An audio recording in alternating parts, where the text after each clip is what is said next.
Welcome to our channel. Today we how to uninstall Smartsheet from no-code workflow templates, beginner guide step by step clearly.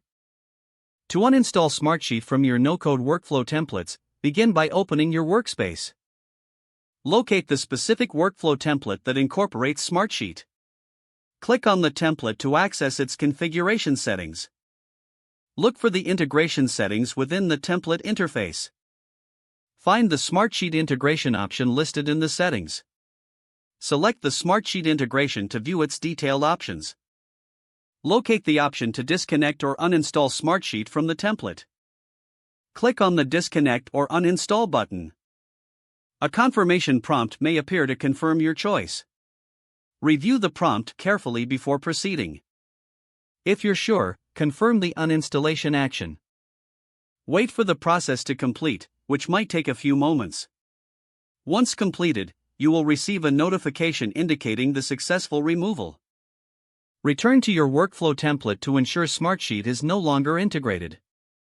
Test your workflow template to confirm that it operates correctly without Smartsheet.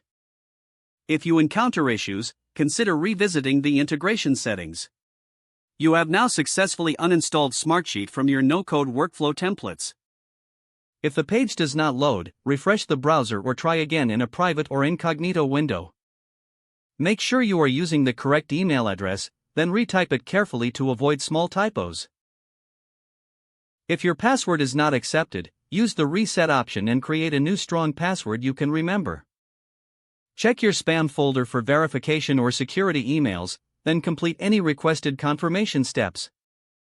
Enable two-factor authentication if available to improve account security and reduce unauthorized access risk.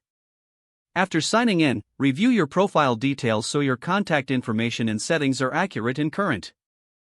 If you see an error message, note it down and try again after restarting your device and internet connection. Log out when you finish, especially on shared devices, to keep your account and payment information secure. If the page does not load, refresh the browser or try again in a private or incognito window. Make sure you are using the correct email address, then retype it carefully to avoid small typos.